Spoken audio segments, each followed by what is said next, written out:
Topic है विद्युत क्षेत्र एवं उसका महत्व। तो आइए जानते हैं परीक्षा में क्वेश्चन किस तरीके से आएगा। प्रश्न कुछ इस तरीके से रहेगा, विद्युत क्षेत्र क्या है, इसका महत्व लिखिए। तो हमें बताना है विद्युत क्षेत्र और इसका महत्व। तो इसी टॉपिक के अंतर्गत हम विद्युत क्षेत्र की तीव्रता को भी कवर करेंगे। तो आइए सबसे पहले देख लेते हैं विद्युत क्षेत्र क्या है। तो हम सभी जानते हैं कि जब किसी प्लस आवेश या धन आवेश के पास कोई धन आवेश होता है तो ये समान आवेश हैं जो एक दूसरे को प्रतिकर्षित करते हैं। ये इसको इस तरफ धक्का देगा और ये इसको इस तरफ धक्का देता है, जिसे हम बोलते हैं प्रतिकर्षण, और इसके बारे में हम पढ़ चुके हैं। तो इसके साथ साथ यदि हम बात करें असमान आवेश की, यानी कि विजातीय आवेश, विजातीय आवेश एक दूसरे को आकर्षित करते हैं। ये इसको इस तरफ अट्रैक्ट करेगा, ये इसको इस तरफ, और आपस में होगा आकर्षण। तो ये तो हम पढ़ चुके हैं, लेकिन इसी अवधारणा के आधार पर हम समझेंगे विद्युत क्षेत्र। तो अगर कोई चार्ज रखा हुआ है और इसके पास कोई दूसरा चार्ज यदि लाते हैं, मान के चलिए ये धन प्रकृति का है और ये भी धन प्रकृति का है, तो ये इसको यहाँ से धक्का देना स्टार्ट करेगा और ये इस तरीके से आगे चलता जाएगा और ये कुछ देर तक चलता रहेगा। तो इसके कारण इस पर बल लगा, और क्या इसने इसको टच किया? आंसर है टच तो नहीं किया, लेकिन बिना टच किए हुए कोई कैसे किसी वस्तु का विस्थापन कर सकता है? तो इसलिए क्षेत्र की कल्पना की गई कि एक बीच में क्षेत्र होता होगा। ये बीच में क्या है? क्षेत्र है। तो हमने माना कि आवेश के चारों ओर कोई ना कोई तो होगा, तो उसे हमने फील्ड नाम दिया। उसे हमने क्या नाम दिया? फील्ड, जिसे हम बोलते हैं क्षेत्र। और इस क्षेत्र, कोई ना कोई क्षेत्र होगा। जब उस क्षेत्र के अंदर कोई चार्ज होगा तो वह विद्युत के प्रभाव का अनुभव करेगा। किसके प्रभाव का? विद्युत के प्रभाव का। यदि इस चार्ज को निकालकर बाहर रख दिया जाए तो इस पर कोई भी विद्युत प्रभाव नहीं होगा, लेकिन जैसे ही इस चार्ज के करीब आएगा और इस प्रभाव में, यानी कि इस क्षेत्र में, जिसे हम बोल रहे हैं विद्युत क्षेत्र, और इसमें एंटर करेगा, तब ये विद्युत प्रभाव अनुभव करेगा। और विद्युत प्रभाव या तो प्रतिकर्षित करता है या आकर्षित करता है, वो डिपेंड करता है कि ये चार्ज कैसी प्रकृति का है। अगर ये धन प्रकृति का है तो जैसे ही इस प्रभाव में आएगा वापस से प्रतिकर्षित होकर बाहर चला जाएगा। क्यों? क्योंकि इसने इसको बिना टच किए हुए ही बाहर फेंक दिया है, जिसे प्रतिकर्षण की घटना बोलते हैं। और क्यों फेंका है? क्योंकि ये इसके विद्युत क्षेत्र में आ गया था। विद्युत क्षेत्र में आने से ये विद्युत प्रभाव का अनुभव करने लगा, यानी कि इसके प्रभाव का अनुभव करने लगा। तो इस तरीके से हम समझ सकते हैं विद्युत क्षेत्र होता क्या है, बहुत ही सिंपल भाषा में।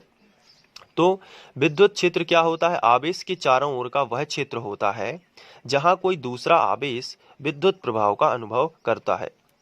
अब क्वेश्चन ये उठता है कि क्या एक आवेश के कारण ही विद्युत क्षेत्र बन सकता है? तो आंसर है नहीं। अगर हम आवेशों का समूह भी रख दें, जिसे हम बोलते हैं आवेश समुदाय, मान के चलिए 3 धन आवेश हमने रख दिए, तो इसे हम क्या बोलते हैं? आवेश समुदाय। और इसके कारण भी एक फील्ड बनता है। तो यहाँ पे एक बात तो साबित हो जाती है कि केवल प्लस यानी एक चार्ज के कारण ही फील्ड नहीं बनता। बहुत सारे चार्ज हों जिन्हें हम आवेश समुदाय बोलते हैं, इनके कारण भी फील्ड बनता है, और इसमें भी कोई चार्ज रहता है तो वह विद्युत के प्रभाव का अनुभव करता है, और इसके कारण भी विद्युत क्षेत्र बनता है। तो अब हमें विद्युत क्षेत्र की परिभाषा देना है। तो विद्युत क्षेत्र की परिभाषा आप कैसे याद करोगे? देखना ध्यान से। आवेश या आवेश समुदाय के चारों ओर का वह क्षेत्र, चारों ओर का वह क्षेत्र। फिर से देखिए, आवेश या आवेश समुदाय के चारों ओर का वह क्षेत्र जहां कोई अन्य आवेश विद्युत के प्रभाव का अनुभव करता है, उसे हम क्या बोलते हैं? विद्युत क्षेत्र बोलते हैं। बहुत ही सिंपल है, और यही परिभाषा हमने यहाँ पे लिखी हुई है। क्वेश्चन था विद्युत क्षेत्र क्या है, इसका महत्व। तो देखिए, विद्युत क्षेत्र के लिए हमने वही सेम परिभाषा लिखी है। आवेश या आवेश समुदाय के चारों ओर का वह क्षेत्र जहां विद्युत प्रभाव का अनुभव किया जा सके, विद्युत क्षेत्र कहलाता है। अब आप इसका स्क्रीनशॉट ले लीजिए। ये पहला क्वेश्चन का फर्स्ट टॉपिक है विद्युत क्षेत्र। तो अब ये आपको लिखना है और यही आपको याद कर लेना है। फिर हम लोग पढ़ेंगे विद्युत क्षेत्र की तीव्रता। ये भी मैंने हाथ से लिखे हुए नोट्स हैं पूरे, बहुत ही इजी हैं। आप धीरे धीरे इनके नोट्स बनाते जाइए और आपको बहुत ही जल्दी सब याद हो जाएगा। तो विद्युत क्षेत्र की डेफिनेशन आशा करता हूं आप लोगों ने स्क्रीनशॉट ले लिया होगा, या स्क्रीनशॉट लेते नहीं बनता है तो वीडियो को पॉज करके आप इसको नोट कर लीजिए। फिर हम लोग विद्युत क्षेत्र की तीव्रता पढ़ेंगे। अब बात करते हैं विद्युत क्षेत्र की तीव्रता। तो ये देखिए, इसका पूरा का पूरा आंसर लिखा हुआ है, लेकिन आपको थोड़ा समझना भी है, फिर आपको इसे नोट करना है। तो विद्युत क्षेत्र की तीव्रता बहुत ही सिंपल है। इसके लिए हमें एकांक चार्ज की कल्पना करनी होती है, जो कि 1 कूलम चार्ज कहलाता है। आइए देखते हैं। यदि हमारे पास कोई प्लस चार्ज है, और बता दूं आपको कि माइनस भी हो सकता है, किसी भी तरीके से आप याद कर सकते हैं और समझ सकते हैं। तो कोई प्लस चार्ज है तो ऑब्वियसली हम जानते हैं कि इसके चारों ओर फील्ड अपने आप ही बन जाता है इस तरीके से। अब ये क्षेत्र बनेगा, तो ये इस चार्ज का क्षेत्र है जिसे हम बोलते हैं विद्युत क्षेत्र।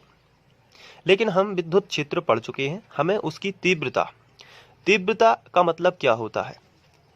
तीव्रता का मतलब है कितनी तेज गति से कहां पर फोर्स लगता है। तो अब आपके मन में क्वेश्चन ये उठ रहा होगा कि किस पर फोर्स लगता है।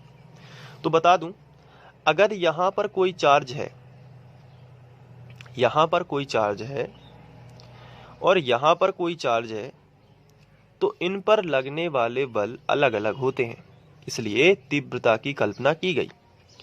यहां पर जो बल लगता है वो कम होता है, यहां पर जो बल लगता है वो कैसा होता है?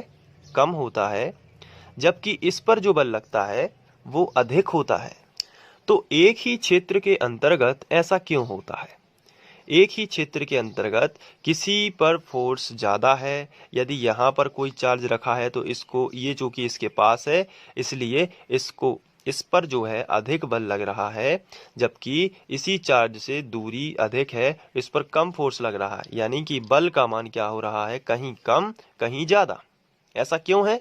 तो ऐसा कूलाम के अनुसार है, क्योंकि कूलाम ने बताया था कि लगने वाला जो बल है वो दूरी के वर्ग के व्युत्क्रमानुपाती होता है, यानी कि R समानुपाती F समानुपाती 1/r²। ये बताया था कूलाम ने। तो बिल्कुल सही है। यदि दूरी क्या होगी? बढ़ जाएगी, तो बल क्या होगा? घट जाएगा, क्योंकि व्युत्क्रमानुपाती होता है। इसलिए यहाँ पर दूरी कम है तो बल ज्यादा है, यहाँ पर दूरी अधिक है इसलिए बल कैसा है? कम है। तो यही है तीव्रता, कि कहीं पर बल अधिक है कहीं पर बल कम है, ये तीव्रता है। अब इसकी डेफिनेशन की बात करें तो ये जो चार्ज हम रख रहे हैं इसे हम बोलते हैं एकांक आवेश। और एकांक आवेश हम कल्पना मात्र मान रहे हैं और इसकी प्रकृति धनात्मक होती है और ये 1 कूलम के बराबर होता है, जो कि कल्पना मात्र है। एकांक आवेश इसलिए माना जाता है ताकि विद्युत क्षेत्र में कोई परिवर्तन भी ना हो और हम लोग विद्युत क्षेत्र की तीव्रता भी काउंट कर सकें। तो बस यही बात है। तो एकांक आवेश, और इसे हम दर्शाते हैं Q0 से। तो एकांक आवेश पर जितना बल लगता है उसे ही हम विद्युत क्षेत्र की तीव्रता कहते हैं। तो इसका आंसर इस तरीके से होगा।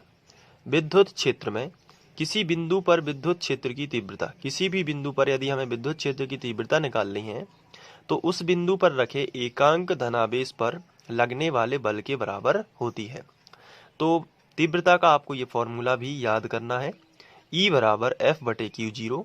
Q0 क्या है? एकांक आवेश। यदि यहाँ पर 1 कर दें तो E की वैल्यू हमें मिलेगी, यदि Q0 1 कर दें तो E की वैल्यू मिलेगी F। तो तीव्रता और कुछ भी नहीं, लगने वाला बल ही है, लेकिन जब चार्ज कैसा हो? एकांक हो। और इसके बारे में बताया गया है कि Q0 क्या है? एकांक आवेश है, जिसे हम 1 कूलम यानी कि 6.25 × 10⁻⁸ इलेक्ट्रॉन की कमी होना बता रहे हैं।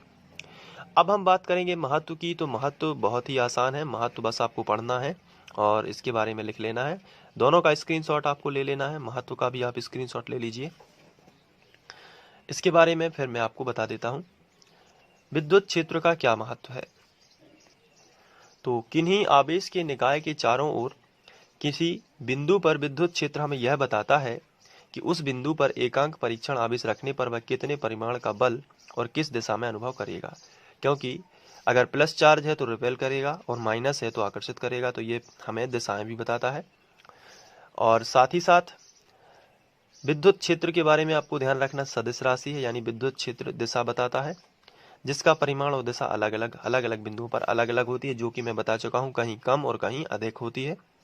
जैसे जैसे आप चार्ज के पास जाते जाते हैं वैसे वैसे बल अधिक लगने लगता है, और जैसे चार्ज से दूर जाओगे तो बल कम होने लगता है, क्योंकि कूलाम के अनुसार लगने वाला बल दूरी के वर्ग के व्युत्क्रमानुपाती होता है। तो आप दोनों का स्क्रीनशॉट लेके इसे नोट कर लीजिए। तो ये था हमारा टॉपिक विद्युत क्षेत्र एवं उसका महत्व। तो ये समझने के लिए काफ़ी इंपॉर्टेंट है। इसके बाद हम पढ़ने वाले हैं बिंदु आवेश के कारण विद्युत क्षेत्र की तीव्रता, जो एग्जाम में आता रहता है। तो चलिए आगे बढ़ते हैं और उसको पढ़ते हैं। Thank you.